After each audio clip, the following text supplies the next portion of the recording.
जो भक्त जिस प्रकार मेरी शरण लेते हैं मैं उन्हें उसी प्रकार वैसा ही अनुभव कराता हूं।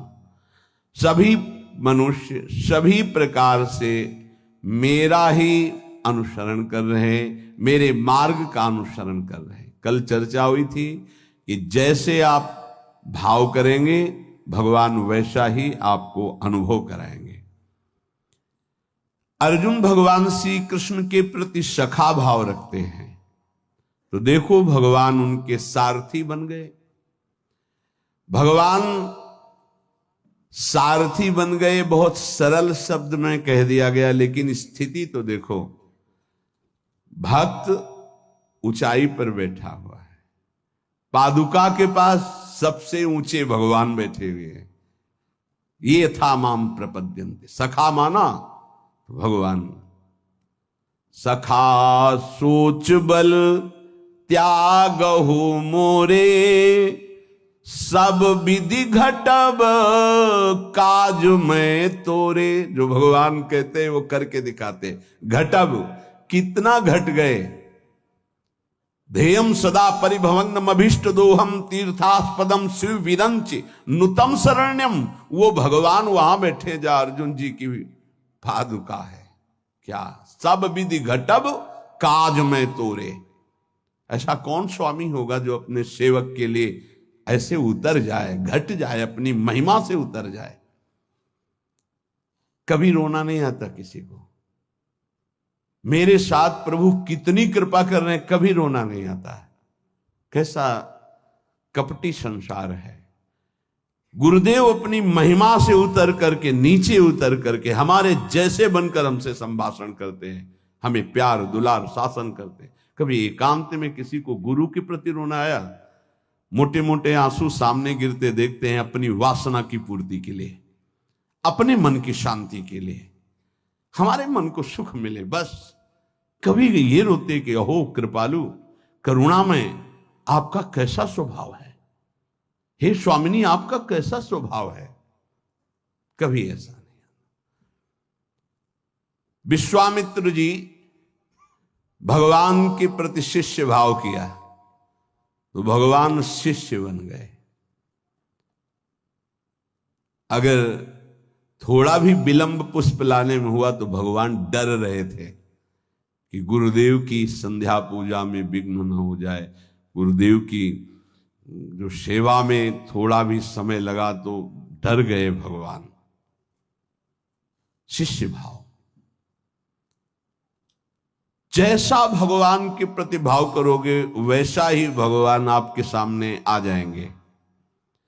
अनंत ब्रह्मांड भगवान ने ही अपने आप से ही रचा है।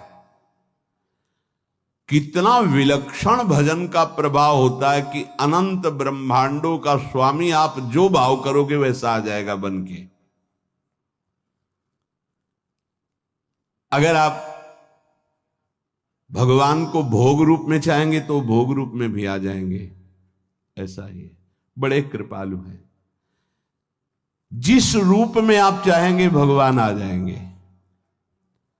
आप आज भी जो कामना करते हैं ना, मेरे भगवान ही आपकी पत्नी बने हुए हैं, पुत्र बने हुए हैं, आपका परिवार बने हुए, आप पहचान नहीं पा रहे हैं। जो हम कामना करते हैं ना कि आज ये, तो भगवान वही बनकर आ जाते हैं, वही पदार्थ बनकर आ जाते हैं, वही व्यक्ति बनकर आ जाते हैं, वही वस्तु बनकर आ जाते हैं।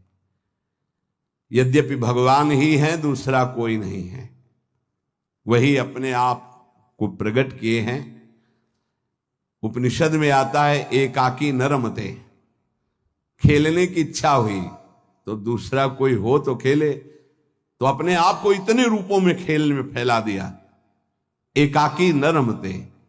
भगवान ने अपने एकोहम बहुश्यामा, मैं ही बहुत रूपों में हो जाऊं, और वो अपने आप से अपने आप में खेल रहे हैं। 3 खेल हो रहे हैं यहां प्रगट में। एक हो रहा है सृष्टि का सृजन बराबर चल रहा है, सृजन भी बराबर चल रहा है, पालन भी बराबर चल रहा है, संहार भी बराबर चल रहा है। सृजन होता जाता है, पालन होता जाता है, संहार होता जाता है, सृजन होता जाता है, पालन होता, संहार, ये बराबर लीला चल रही है। किसका सृजन? अपने आप से अपने आप का सृजन। किसका पालन? अपने आप से अपने आप का पालन। और किसका संहार? अपने आप से अपने आप के ऊपर संहार लीला। किसी और की नहीं है, वही है। आप भी वही हैं, पर नहीं समझ पा रहे। भगवान ने कहा यथा तथा, अर्थात मुझे जैसे बसता मैं वैसे, ये यथा माम प्रपद्यन्ते तास तथैव, यथा तथा। भाव और लगन, जिस तरह की आपकी लगन है और जिस तरह का भाव है वैसे ही भगवान अनुभव में आते हैं। जब आप घोर विषय चिंतन करते हैं तो भगवान विषय रूप में आ जाते हैं। गाढ़ चिंतन विषय का तो विषय रूप में आ जाते हैं। सलाह दे देंगे आपको, देखो ये विषय जो मैं ही हूं, इसको प्राप्त करना है तो ऐसे चलो, ऐसे प्राप्त करो। वो भले आप निषिद्ध चिंतन कर रहे हैं, जब ज्यादा हठ करेंगे तो आपको वही सलाह देने लगेगा हित। आप ऐसा करो, ऐसे से ऐसा कर लो, ऐसे से ऐसा कर लो। और जब पिटाई होगी तब आपको फिर उपदेश करेगा, कहा था नहीं, नहीं माने तो सलाह दी थी, अब मान लो। हित का बड़ा ही कोमल स्वरूप है। यदि आप भाव से लगन से प्रभु की तरफ चलें तो उधर से प्रभु चल पड़ते हैं। और आपकी चाल और प्रभु की चाल में बड़ा अंतर है। त्रिभुवन में सबसे तेज गति चलने वाला मन है, वायु से भी अत्यंत वेगवान मन है। जैसे वायु यहां से बंबई उसको जाने में कुछ समय लगेगा, लेकिन मन को अगर आप बंबई गए हैं, पहुंच गया।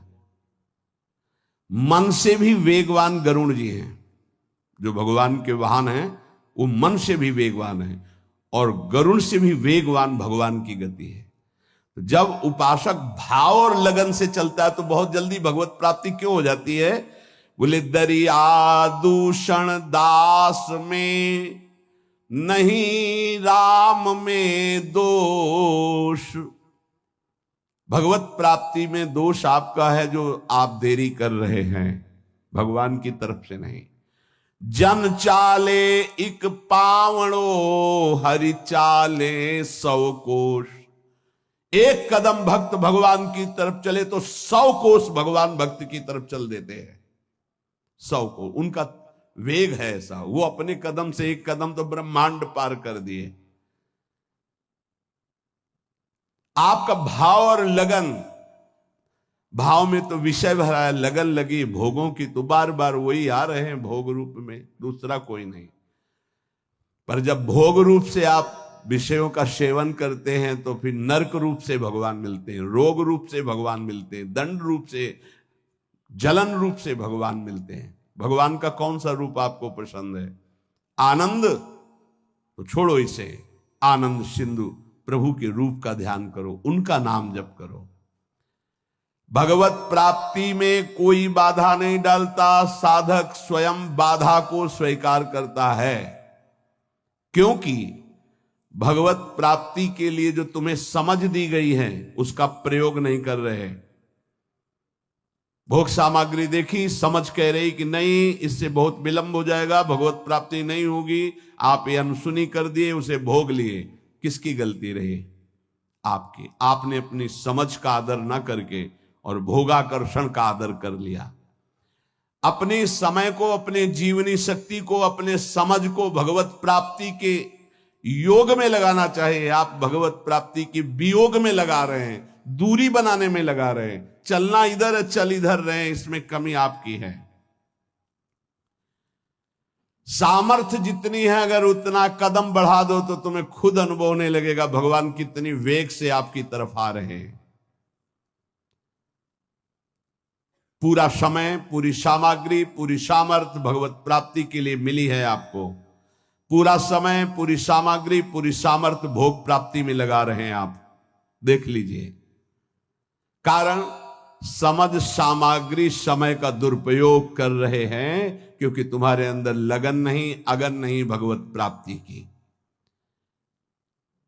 भक्ति किसी साधन विशेष से नहीं प्राप्त होती, कर्मों से नहीं प्राप्त होती, भगवान की पूर्ण शरणागति से होती है।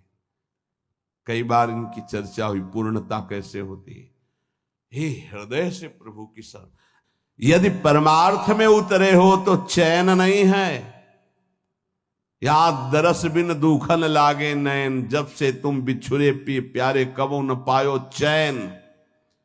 बेचैनी बढ़नी चाहिए। जब बेचैनी बढ़ती साधक में कृपा से, तो वो समझता है परेशानी बढ़ रही है और उसको मिटाने के लिए भोगों में उतर जाता, खत्म। अरे वही बेचैनी तो विरह बनती है, तुम समझते कहां हो। जब आपके अंदर जलन होती, बेचैनी होती, घबराहट होती है, तो वही जाकर विरह बनती है।